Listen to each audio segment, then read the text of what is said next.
So what's good, TMG fam? It's your boy L, and I'm back with another reaction. How y'all feel? Welcome back to the channel. Salute. So DUI situation time, bro. Shout outs to the audit. All right, DUI checkpoint refusal, first time auditor, man. You know my stance on it, bro. Take a Uber if you feel like you buzz. I ain't never telling you not to go out, not have a good time, because I'd be a hypocrite. I'd be a hypocrite. I like to go out. I like to have a good time. You know what I mean? And take your Uber, get you a designated driver, man. That's what we try to do a lot of times. Or if we can't do that and it's too far, because them Ubers can get mad expensive, bro. So don't think I don't know. Then one of us, we take it lightly. You know what I'm saying? We don't play around. So yeah, man, we're going to check this audit out. If you're new to the channel, man, hit the subscribe button. Join the family. This thing of ours, once you win, you win. And we like to make the haters mad. So how we do that over here is by running the likes up, baby. Make sure you run the likes up. Hit the like button before you roll out, all right? Let's go.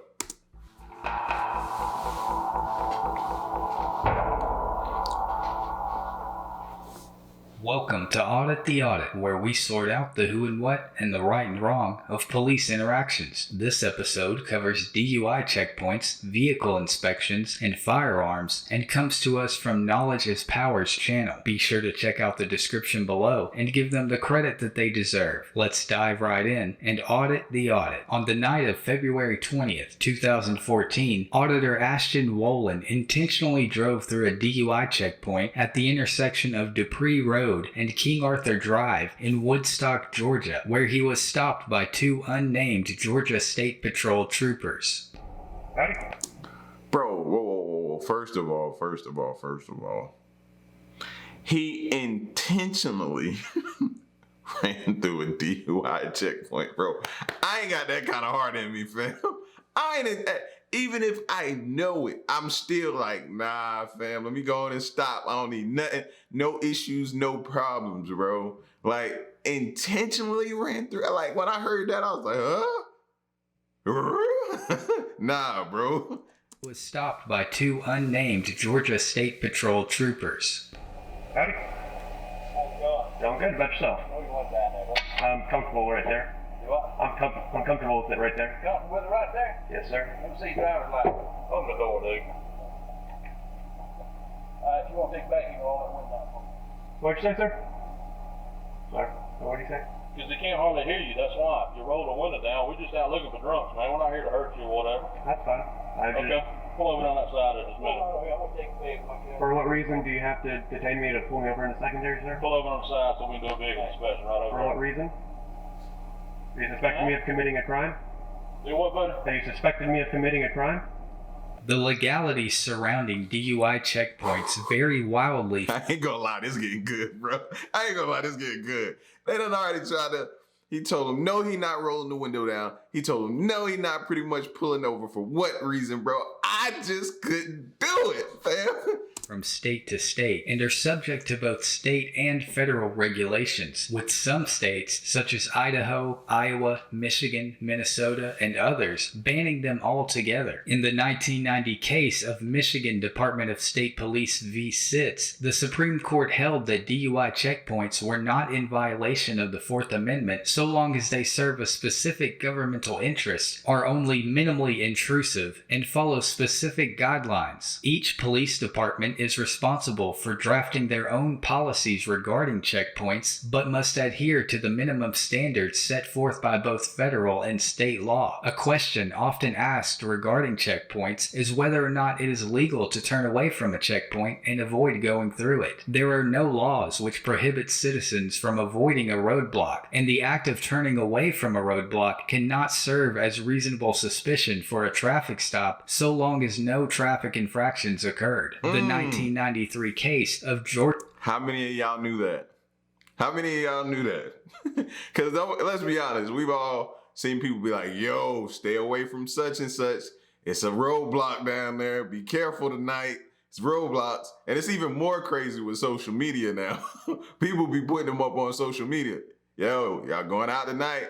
Be careful. They talking about a roadblock here. They got one set up here. So I always thought if they catch you doing it, you can get in trouble with that. That's my lack of knowledge. I'm learning something here. Jorgensen v. State and the 2004 case of State v. Hester addressed this issue in the state of Georgia and held that a crime must be suspected in order to stop a motorist, and that the act of turning away from a roadblock is not a crime. Well, is there anything wrong with the car that we need to know about? Not that I know, sir. Okay, all They're looking what? right. Almost illegal. Almost too slick. Almost illegal. All right. Where would you like me to pull? Where would you like me to pull over? Find that one? He said, pull over. Let me check your tires. They almost look illegal. What? Oh, yeah. These cops are about to get in some trouble, I think.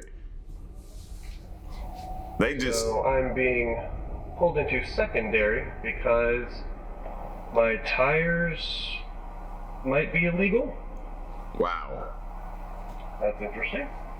Georgia Vehicle Code 40-8-74 states that vehicles traveling on the roadway should have rubber on its entire traction surface at least 1 inch thick above the edge of the flange on the entire periphery, and at least 1/16 inch tread in all major grooves on the vehicle, and 1/8 inch tread in all major grooves on the front tires. The trooper's statement that the tires seem almost illegal could be valid if the tread on the tires is significantly low. That being said, an eye test alone would not serve as sufficient evidence that a vehicle's tires tread is illegally low. In order for an officer to cite a citizen under Code 40-8-74, the officer would need to measure the tire's tread. Whether or not the tire tread is a valid reason for further... Y'all ever seen the little tire tread tool so you can stick in the tire and measure, push it down and measure to see what he's talking about?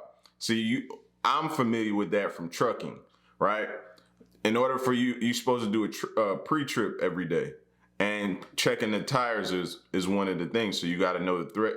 So him just saying he can gauge it by eye, I'm already looking at you like, stop, bro. You know what I'm saying? It's hard to be able to do that without having that tool with you. Furthering the detention of Mr. Wolin is covered later in this episode. Everything correct on your license, you still live at the same address? I do, sir. Get that one, okay? Unless your tires are bald, then it's easy. Put it in my car and park. This is crazy, bro. Yes, sir. What does that mean? Yes, sir. He wants to see your tire out here, man. It's slick. I'd prefer to not get out of my vehicle. I think you need one. I think you might just want to. He wants to show you, dude, where it's slick out here. For your safety, that way you can see about getting you another tire. That's it. Let me ask you something. Are you scared? To get out of my vehicle? Yes, sir. You are? Yes, sir. Why are you scared of the law? I'm not scared of the law. Where are you hiding from? I'm not hiding from anything, sir. Okay, well, why are you scared to get out? Because I feel safer. You scared of the dark? Maybe. Huh? I might be. Yeah, I believe you are. Grown man scared of the dark, that sounds kind of funny to me. That sounds funny. Here, Mr. Wolin intelligently responds to the trooper's unprofessional attempt to instigate a reaction by surrendering the conversational dominance to the... That would have ticked me off. I ain't even gonna lie to y'all. You know what I mean? That, like, you know they're supposed to maintain a certain level of professionalism, right? That would have ticked me off. Like, what me not wanting to get out the car has to do with me being afraid of the dark. And, you know, I could somewhat understand the frustration on the police side. I get it. But you're supposed to still maintain professionalism, bro. That's your job.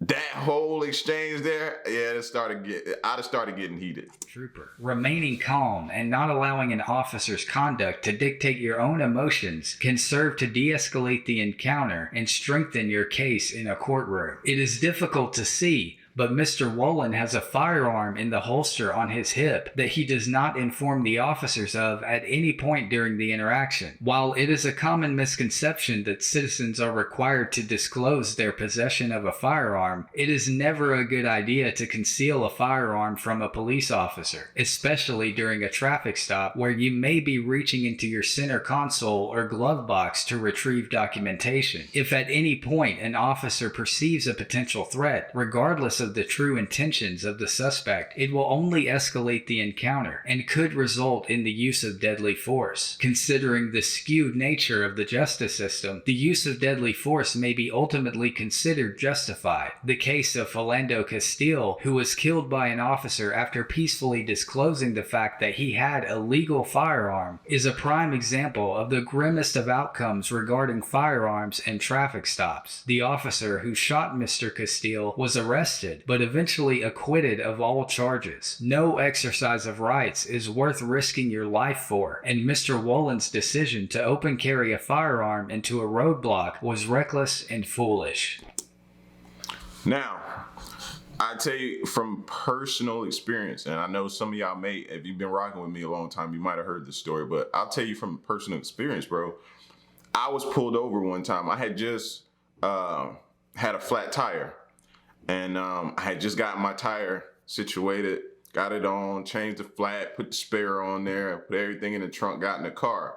Well, when I pulled out of the gas station where I pulled into when I broke down, when I pulled out, I'm so focused on the tire to make sure I put it on tight enough, because I had an incident when I was younger. When I first got my first car, I didn't put the lug nuts on there tight enough. So once I got down the road, the tire came off. So ever since then, I had this complex about a tire coming off. You know what I'm saying? So I'm looking, and instead of paying attention, I forgot to turn my lights back on once I got in the car. So I'm pulling out, and I'm looking, and I come to a light. So when I come to the light, I realize, oh snap, my light's not on, and I turn them on. I look in the rearview mirror, and it's 2 cops behind me. So I was like, gosh. So I was like, all right, they're gonna pull me over. Cool, it is what it is. All right. So they pulled me over. I'm trying to, right before I get on, I was in a turning lane to get on the interstate. So I pull on the off ramp and just pull over to the side. They pull behind me. And one cop comes up on the left side, and I didn't see the back cop. And yes, I had at the time, I think I just had my 38 with me. So I had it in between the seat. And when the cop came up around the left side, I had both of my hands on the steering wheel, and I was talking to him out the window. You know, and he was telling me, you know, make sure I can see your hands, all this type of stuff like that. Well, the other cop coming from the side sees the gun and yells, gun! And I'm like, whoa. Hands on the steering wheel. Yes, I have a gun. It's registered. It's, you know what I'm saying? She said it before I could even make them aware, you know, because the cop was coming up and he was speaking to me as he was walking up. I ain't even had time to make them aware that I had it, but she saw it and yelled gun, and it wasn't even in my hands, bro. Scariest moment of my life. I thought I was about to get shot straight through the windows, bro. And further, once they got me and they handcuffed me and they put me on the car while they searched the vehicle and ran the gun to make sure it was clean and mine, they was telling me they had a cop was shot not too long ago. So that's why they was on high alert or whatever. But I was like, man, I don't care about none of that. Man, I was trying to tell y'all about it. It scared me to death, bro, for real. How about hit the blinker on? Turn your right blinker on. Turn your right blinker on. I have no need to turn my blinkers on right now. He's doing a vehicle inspection. He wants to check your vehicle. Turn your right blinker on. Thank you. Now turn your left blinker on. Hit your brakes. Tap your brakes. Put your car in reverse and make sure your backup lights are working. Alright, put it back parked. They come around to the front, check the front blinkers now.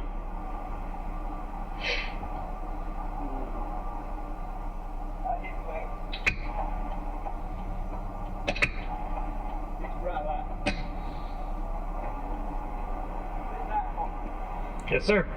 The Georgia Department of Public Safety's policy on the use of roadblocks states that roadblocks must be implemented for a legitimate primary purpose, which is to monitor and check driver's licenses, driver condition, vehicle registration, vehicle equipment, and other requirements of the Georgia Motor Vehicle and Traffic Code, or to locate a suspected criminal likely to be in the area, and that the purpose cannot be general crime detection. While the troopers initially stated that the purpose purpose of the checkpoint was targeted at drunk drivers, the troopers are still within their authority to inspect any vehicle traveling through the checkpoint for equipment malfunctions and general safety hazards. However, the GTPS's policy also requires roadblocks to be clearly identified as a checkpoint, and according to Mr. Wollen, that was not the case. Another interesting fact is that the troopers never asked Mr. Wollen if he had been drinking or attempted to ascertain his level of sobriety at any point during the interaction. If I see this vehicle out on the road again, Yes, sir. I'm gonna stop it just because that tire on the right front. Tire in the right It's front. very close. In what way? So I can change it? Needs a tire replaced. Tire replace? Yeah, you don't know Tread's too Trooper thin? Mike Freeman, do you? Who? Trooper Mike Freeman. Not that I know of. You don't know him? Remember him riding you for 84 and 65 Yes, sir. on 575? See why he's scared to get out now. No, he was very professional. I actually had a good encounter.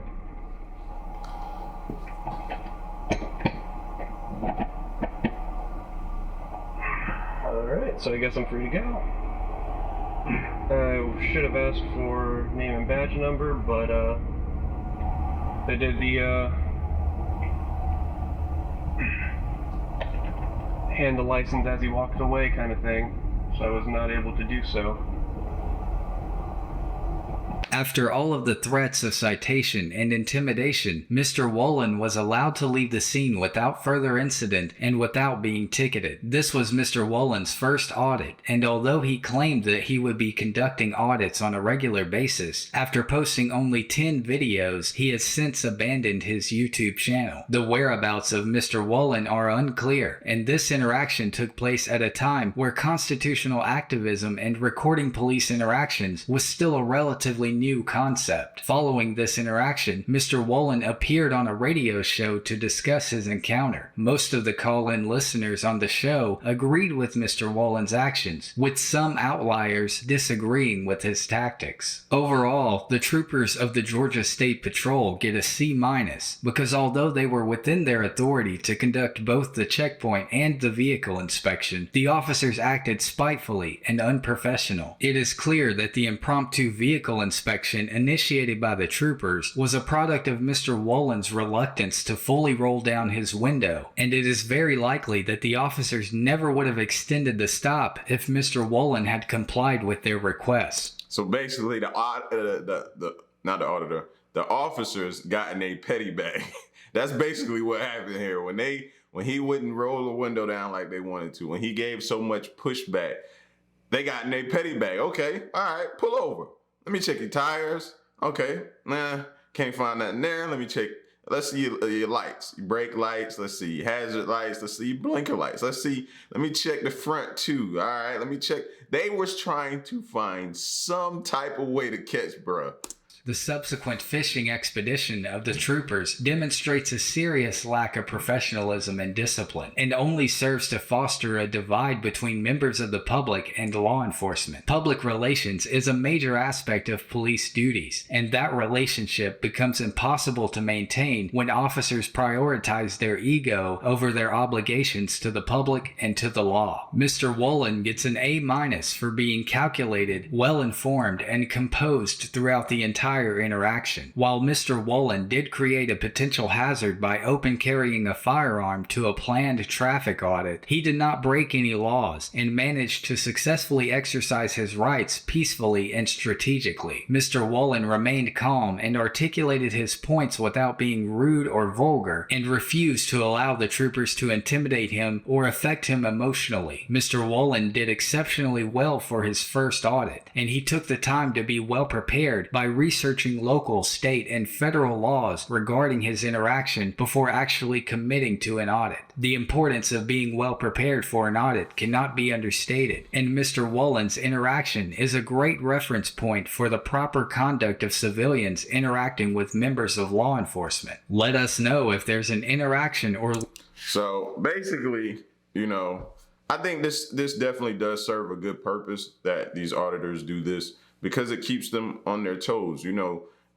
Some police officers, they feel like they're above the law and they can do what they want. So, you know what I mean? They feel like a lot of us don't know the law like we should, and which in some capacity that's true.